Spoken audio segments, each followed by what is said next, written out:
Muy buenas y bienvenidos a un nuevo episodio del podcast Renace. En el episodio de hoy vamos a hablar de un tema en el que seguramente habéis ya oído hablar, que es la exposición al frío. Vamos a intentar explorar un poquito más allá de los beneficios que tiene a nivel biológico y a explicar la termogénesis inducida por frío más concretamente, que básicamente es ese concepto en el que nuestro cuerpo es capaz de producir calor gracias al propio frío. Hablaremos cómo esto es una herramienta ancestral que se está redescubriendo como una nueva moda en el ámbito de la salud, pero que nuestros ancestros llevaban ya muchísimo tiempo teniendo que hacerlo de forma obligada. Y vamos a ver si podría el frío ser clave para combatir enfermedades, mejorar la longevidad, incluso dejar de enfermar. Seguramente conoceréis el caso del señor Wim Hof. Os dejo ahí el nombre para que exploréis un poquito más por vosotros mismos. Y si os interesa todos estos temas, quédate porque empezamos.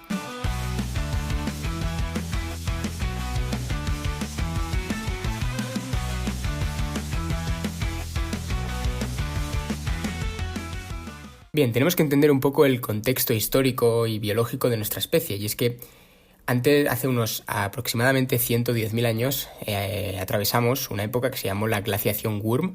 Básicamente es lo que se conoce como la edad del hielo, que duró 100.000 años, es decir, hace apenas 10.000 años que estuvimos durante 100.000 años con un ambiente muy frío, con heladas y con muchísima menos temperatura de la que tenemos a día de hoy. Así que nuestra especie ha evolucionado en un entorno frío y bajo temperaturas frías, teniéndose que adaptar a ese clima. Vamos a ver cómo actualmente nuestro confort térmico que tenemos en la modernidad, con dispositivos de calefacción y luego aires acondicionados y siempre estamos a una temperatura bastante estable, podría estar afectando muy negativamente a la salud y qué beneficios tiene la exposición al frío en contrapartida a la exposición al sol, es decir, cómo nuestro cuerpo regula a la perfección la falta de sol con la entrada o la llegada del frío. Vamos a ver todo esto sobre nuestra biología y cómo el cuerpo realmente es una máquina asombrosa que lo tiene todo pensado, ¿vale? Por así decirlo. Bien, tenemos que hablar del concepto de termogénesis inducida por frío, que como os he dicho antes es esa capacidad que tiene el cuerpo de producir calor gracias al frío. Esto lo hace gracias a las mitocondrias, ¿no? Y es que tenemos que entender que hay distintos tipos de termogénesis, ¿no? Lo que es termogénesis asociada al temblor y la termogénesis no asociada al temblor. Temblor es fácil, ¿no? Cuando tenemos frío, el típico tembleque que tenemos, que estamos tiritando, eso lo hace, es una respuesta del cuerpo en la que hay contracciones involuntarias de los músculos para aumentar un poquito el calor corporal y combatir ese frío, ¿no? Pero cuando nosotros no tenemos cuando nosotros estamos realmente adaptados al frío, nuestro cuerpo no requiere de ese temblor, de ese tiritar para generar calor, ya que nuestro cuerpo, más concretamente nuestras mitocondrias, pueden generar calor dentro suyo, ¿vale? Aquí tenemos que entender el rol que tiene aquí nuestra grasa. Y es que dentro de lo que conocemos como grasa, realmente es el tejido adiposo, ahí es donde se almacena la grasa. Hay dos tipos, ¿de acuerdo? Tenemos el tejido adiposo marrón y el tejido adiposo blanco. El tejido adiposo marrón es un tejido adiposo que, como su nombre indica, es de un color más marrón por su alta concentración en mitocondrias, ¿vale? En cambio, el tejido adiposo blanco es un tejido adiposo que ocupa más espacio, es más blando, por así decirlo, no es tan duro. El tejido adiposo marrón es bastante más duro y no es capaz de producir calor, ¿vale? ¿Por qué el tejido adiposo marrón? O porque nuestro cuerpo puede producir calor o no puede producir calor, porque hay gente mucho más adaptada al frío, que es capaz de estar en bajas temperaturas sin tener frío y otras no. Bien, pues tenemos que entender que nuestras mitocondrias pueden presentarse de dos formas. Pueden estar acopladas o desacopladas, ¿vale? Cuando las mitocondrias están acopladas, básicamente utilizan todos los recursos que extraen de la comida, todos esos electrones, se utilizan para generar ATP y agua mitocondrial, ¿vale? Es como una eficiencia prácticamente de 100% en el que nuestras mitocondrias utilizan todos esos electrones, esa corriente de electrones en la cadena de transporte de electrones para generar ATP y agua. Cuando las mitocondrias se desacoplan, se conocen como mitocondrias desacopladas, es porque aparece ahí la acción de las proteínas desacoplantes, conocidas como UCPs por las siglas en inglés, ¿vale? Y es que estas proteínas se colocan ahí en la membrana interna de las mitocondrias y lo que hacen es que básicamente parte de esa energía que generan las mitocondrias se va para producir calor. Como por así decirlo, podríamos decir que la eficiencia se reduce, ya no producimos tanto ATP y tanta agua mitocondrial, en pos, es decir, como contrapartida de producir calor, ¿vale? Cogemos una parte de esa energía, dejamos de producir tanta energía para producir calor. Esto puede parecer una contrapartida o algo negativo, pero realmente es muy, muy, muy interesante y es un signo más de cómo nuestro cuerpo ha evolucionado para vivir en entornos fríos y adaptarse al frío también. Porque cuando nosotros producimos ATP y agua, unas mitocondrias acopladas, se generan radicales libres, ¿de acuerdo? Estos radicales libres son completamente necesarios y siempre y cuando tengamos un sistema antioxidante fuerte y un sistema antioxidante bien regulado, que eso se consigue teniendo unos buenos hábitos y regulando tus ritmos circadianos sobre todo. Estos radicales libres se utilizan para otros procesos biológicos y se eliminan después y bueno, hay como un ciclo que es perfecto y un equilibrio, ¿no? Cuando nuestro sistema antioxidante no está bien regulado, todos estos radicales libres es posible que se acumulen en exceso y entonces tenemos estrés oxidativo, inflamación, etcétera, con todo lo que eso conlleva a nivel de enfermedades. Bien, cuando nosotros separamos parte de la energía para producir calor, esa producción de calor no genera radicales libres, ¿de acuerdo? Entonces, pues puede también ser algo positivo para personas que tienen una inflamación alta, la exposición al frío, debido a esa reducción de los radicales libres que pues reducirá la inflamación en el cuerpo, ¿de acuerdo? Así que también es una herramienta, no solo ya para adaptarse al frío y todos los beneficios que veremos ahora mismo, sino que también es una buena herramienta para esas personas que tienen inflamación y les puede ayudar muchísimo bajando la inflamación por este mecanismo que os acabo de contar. Dentro de los beneficios que podemos encontrar de la exposición al frío tenemos una lista bastante larga, ¿no? Desde mejora de la sensibilidad a la insulina, control de la glucosa, reducción de la grasa visceral, aumento de ese tejido adiposo marrón, incremento en la producción de testosterona, regulación de los ritmos circadianos y aumento de la melatonina. Es un potenciador del sistema inmune, como os he dicho, reduce la inflamación, como también os he dicho. Es decir, hay un montón de beneficios de esa exposición al frío y es que hay unos mecanismos biológicos bien detallados y bien estudiados ya del por qué tiene todos estos beneficios, ¿de acuerdo?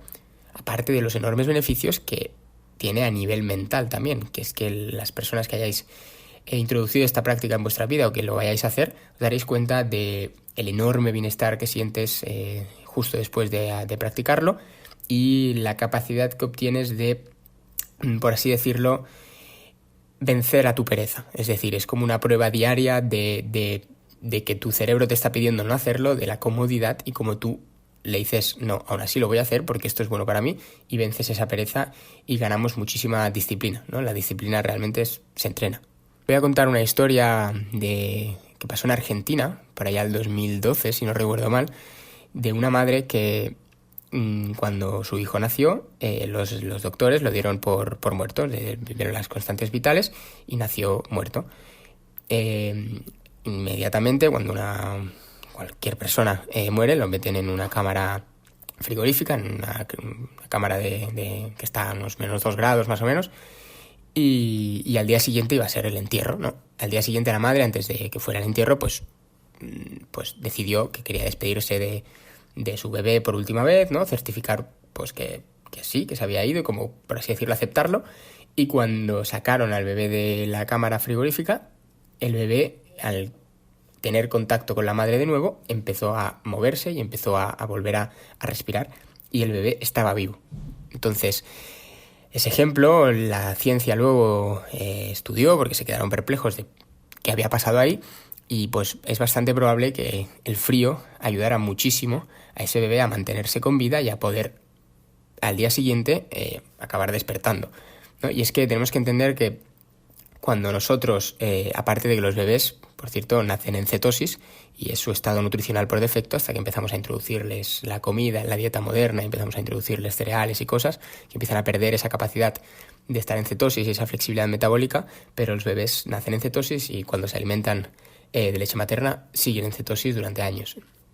Otra prueba más de que la cetosis dejó de ser peligrosa es algo que nuestro cuerpo está acostumbrado a ella y nacemos con ello. Entonces, una posible explicación del por qué pasó esto es que cuando nacen los bebés tienen una cantidad de tejido adiposo marrón muy grande, ¿de acuerdo? Es una proporción dentro del tejido adiposo es bastante alta en tejido adiposo marrón. Y como he dicho, este tejido adiposo marrón es capaz de producir calor porque tiene una mayor concentración de proteína y de mitocondrias desacopladas y por tanto son capaces de producir calor, y esto pues seguramente ayudó muchísimo a que el bebé se mantuviera en una temperatura que permitiera que estuviera vivo y al día siguiente pues que siguiera vivo. Otro de los mayores beneficios que tiene la exposición al frío es para toda esa gente que está buscando pues bajar de peso, controlar el peso, y es que se ha visto en muchos estudios como la exposición al frío moviliza la grasa y permite la transformación del tejido adiposo blanco al tejido adiposo marrón. Es un tejido adiposo que ocupa menos espacio, más duro, y no solo eso, sino que permite un mayor control de la insulina y la glucosa en sangre, que esto es muy beneficioso, además de que se ha visto que reduce la grasa visceral, que es un tipo de grasa que se sitúa entre los órganos y es especialmente peligrosa, y se ha visto que cuanta más grasa visceral, pues mayor tasa de mortalidad o mayor riesgo de padecer enfermedades. Y la exposición al frío reduce esta grasa visceral y aumenta ese tipo de tejido adiposo marrón que nos va a beneficiar muchísimo. Las estrategias para practicar esta exposición al frío van desde baños de agua helada directamente, ¿no? Pues en la bañera la llenas de agua, pones hielos, esperas a que enfríe y te sumerges en esa bañera, o algo menos efectivo pero más fácil y más rápido de hacer para todo el mundo es las duchas frías. Digo menos efectivo porque los baños de agua fría permiten un contacto completo del cuerpo con el agua fría y con ese frío, ¿no? ¿De acuerdo? Entonces, si nosotros hacemos la ducha de agua fría, pues el que lo pruebe lo verá. Yo por las mañanas lo practico y pues es difícil que todo el cuerpo esté en contacto con el agua fría. Entonces, pues mayor beneficio tendréis si hacéis baños de agua fría, pero también es más costoso, tardas más tiempo, así que la ducha de agua fría para empezar puede ser una muy buena estrategia. No solo eso, sino que la exposición al frío no solo pasa por los baños de agua fría típico que veréis en muchos sitios, sino que salir a la naturaleza a dar paseos y pasar un poco de frío, es decir, sacarse algo de ropa, sacarse la chaqueta, sacarse incluso la camiseta, ir por sitios donde hace frío y estar pasando frío, también es una exposición al frío y una adaptación a ese frío. Entonces, es otra estrategia que podéis empezar a hacer desde ya, cuando salgáis a pasear, pues que os sobre un poco de ropa y así paséis un poquito más de frío y hagáis esa exposición. Y otra estrategia que también se puede usar como herramienta, aunque yo lo dejaría como último recurso, ya que mucho mejor lo que os acabo de decir, sería usar el aire acondicionado a modo de exposición al frío. Es decir, abrir ese aire acondicionado, ponernos delante con poca ropa o sin ropa y estar pasando frío. Todo lo que os haga pasar frío realmente generará una adaptación del cuerpo y tendréis todos estos beneficios que os he comentado. Pero además el contacto directo del agua fría con el cuerpo permite una mayor conducción de la temperatura y por tanto pues tendréis más beneficios todavía. Es importante que os adaptéis gradualmente al frío, que no empecéis con algo que no habéis probado nunca y con una temperatura muy baja. Temperaturas de 14, 12 grados están bien para empezar, podéis ir bajando progresivamente, porque ya temperaturas incluso de 5 o 4 grados podréis pensar que no es mucho, pero os aseguro que ponerse en una bañera a 4 grados es muy muy difícil y no es para la mayoría. Es decir, si acabáis de empezar podríais tener problemas, ya que el cuerpo necesita adaptarse a adaptar los tejidos, es decir, a ese entumecimiento y a que se te duerman los tejidos, se tiene que adaptar el cuerpo, así que empezar gradualmente es importante. Luego es importante mencionar que hay ciertos tipos de personas en distintos contextos que podrían no llegar a beneficiarse de esto, incluso generar algún tipo de problema. Personas que tengan algún polimorfismo genético que podría hacer que no se adaptaran nunca a este frío, o personas que están usando medicamentos betabloqueantes, medicamentos para el asma o para algunas enfermedades que son betabloqueantes, para la tiroides creo que también lo son. Esto podría interferir en los mecanismos que tienen que ver con la adaptación al frío y por tanto no tener esa adaptación al frío y esos beneficios. Es decir, no habría una contrapartida, no habría un problema que afectara a la vida, pero sí que podríais nunca ver adaptación a ese frío. Es decir, que por más que lo hicierais, no tendríais una adaptación, nunca os adaptaríais, siempre estaríais sufriendo en la misma temperatura y pues no tendríais esos beneficios. Así que personas que estén medicándose con beta bloqueantes, pues os recomiendo que no hagáis esta práctica. Y luego también mucha precaución con embarazadas, ya que una cosa importante a mencionar es que cuando hay esa movilización de la grasa, se liberan toxinas, y es que el cuerpo utiliza la grasa como almacén, pero es que también lo utiliza como almacén de toxinas.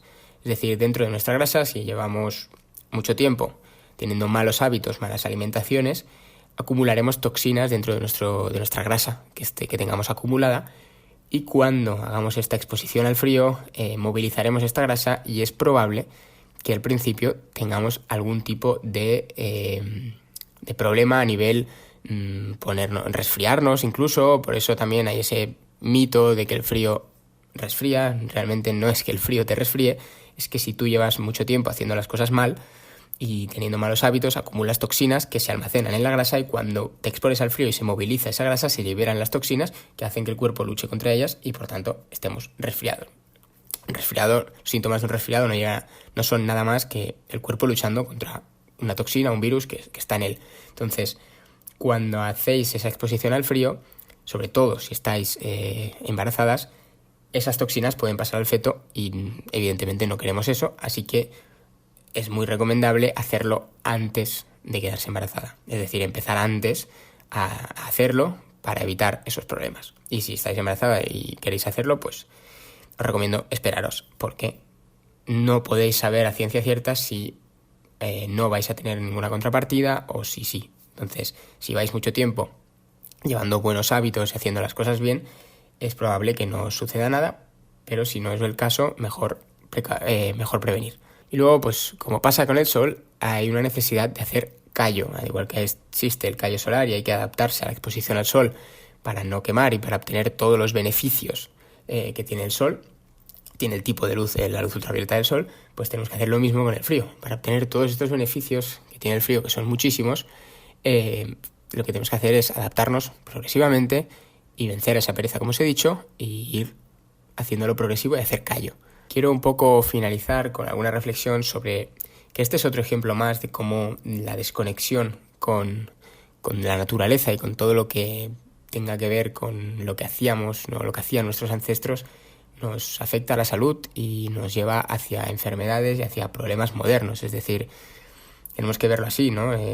Todo lo que hemos introducido en nuestra época moderna ha provocado que estemos así, porque el sol es antiguo y no puede ser que el sol produzca enfermedades modernas cuando esas enfermedades, como bien dice el nombre, llevan muy poco tiempo entre nosotros y son modernas. Es decir, el frío tampoco puede producir esas enfermedades modernas, ya que el frío es antiguo, es muy antiguo. Entonces, tenemos que volver a conectar con nuestra esencia, nuestra naturaleza, volver a los hábitos que están alineados con nuestro diseño evolutivo y con cómo evoluciona nuestro cuerpo. Y hay un ejemplo bastante heavy de esto, de cómo los Sherpas, que al final es como una comunidad que vive en los montes del Himalaya, tienen una capacidad sobrehumana que la ciencia no puede explicar todas las cosas que hacen. Y es que son capaces de subir y bajar el Everest varias veces al día y cargados con mochilas que a veces superan el 100% de su peso, es decir, son el doble de lo que ellos pesan. Son personas normalmente bajitas y delgadas que pesan entre 45 y 65 kilos y levantan mochilas de hasta 100 kilos, es decir, es una locura. Y es que los Sherpas, para quien no lo sepa, pues parte del, por así decirlo, algo que hacen para ganarse un poco la vida y demás es ayudar a las personas que quieren subir el Everest o distintos tipos de montañas que hay en toda la parte del Himalaya. Les ayudan cargando el equipaje. Ellos cargan el equipaje y suben para arriba con ellos, o suben para arriba ellos solos y los dejan en el siguiente punto de parada, y suben y bajan sin oxígeno, sin máscaras de oxígeno, sin nada, simplemente pues con su capacidad sobrehumana, como dice la ciencia, de hacer lo que hacen. Y es que pues es una civilización que vive a muchísimos metros de altura, donde hay un ultravioleta muy fuerte durante gran parte del año. Incluso en verano hay un índice ultravioleta de hasta 20 o 22, que es muy alto, y encima viven en unas temperaturas muy bajas. Esas dos condiciones pueden hacer que hagan cosas que para la ciencia se consideren sobrehumanas y no tengan explicación. Pues bueno, es posible que sí la haya, pero estemos, como siempre, errando en el objetivo. Para acabar, os invito, como siempre, a probar esto en vuestra vida, que lo experimentéis vosotros mismos y vayáis viendo cómo os sienta, que empecéis por algo simple y vayáis poco a poco progresivamente adaptándoos, y que compartáis vuestra experiencia de cómo os estáis sintiendo, si os está ayudando, si ya tenéis experiencia, cómo lo habéis hecho, si os ha ayudado, otras prácticas o de qué forma lo practicáis vosotros. Siempre podréis ayudar a otras personas que están empezando, y que el confort es muy tentador, pero que no hay crecimiento sin esfuerzo, sin desafío. Espero que os haya gustado este episodio y nos vemos en el siguiente.